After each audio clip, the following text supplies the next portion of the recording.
Hey, thanks and welcome back to our channel. Today we're going to make some peanut butter from scratch.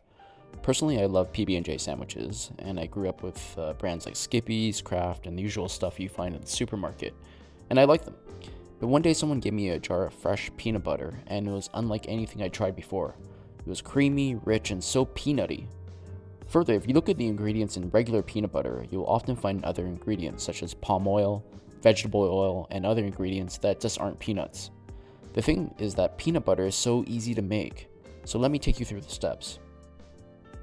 For the purpose of this video, I'm weighing out how much peanuts I'm using just for reference so that when you add sugar and salt, you get an idea of my ratio. But really you can just eyeball it and it'll be fine. And also if you want to skip the salt and sugar entirely, that's fine also. I just find adding that bit of sugar and salt really brings out the flavor of the peanuts even more. So after measuring it out, I have them spread out over 2 roasting trays. You don't have to do as much as I'm making today, but I wanted a big batch because we go through the stuff pretty fast. Set your oven to 300 degrees Fahrenheit. Even though I'm using already roasted peanuts, I like roasting them just a touch further because I find it brings out more flavor.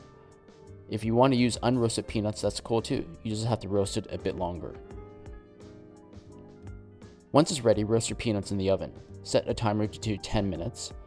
After 10 minutes, give the peanuts a stir and check for the roasting amount. I'm looking for a light golden brown color. I do not want to roast these too dark or they'll bring out some bitter flavors. I ended up increasing my temperature after 10 minutes to 325 Fahrenheit and roasting another 10 minutes. So in total, I roasted them for 20 minutes. I find roasting also extends the shelf life of the peanut butter, and after doing some research, I found some studies confirming this. The amount of time that you end up roasting your peanuts may depend on the thickness of your roasting tray and also your particular oven.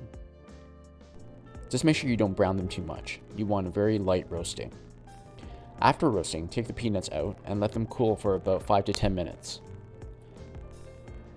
Then load up the peanuts into a blender. I'm using a Vitamix blender, which is very powerful, but I'm sure any blender can handle this job. You will want to have something that will allow you to move the peanuts around while it blends. Just make sure what you're using isn't so long that it actually touches the blades. At this point, I added 1.5 tablespoons of sugar and 1.5 teaspoons of salt. You can adjust the salt and sugar to your liking. So there you have it, smooth and rich peanut butter. I'm using this to make one of my favorites, PB&J. Now, this is a very smooth peanut butter. If you like a crunchy peanut butter, I would reserve some of the peanuts while you're blending them at the stage where the peanut chunks are still visible. Take them out and then blend the rest. When done, mix those peanuts back into the peanut butter. If you found this video helpful, please consider hitting the like button. Our goal is to add interesting and useful content on a variety of topics from food to home projects. If that's your type of thing, maybe you can consider subscribing to our channel. We'll see you next time.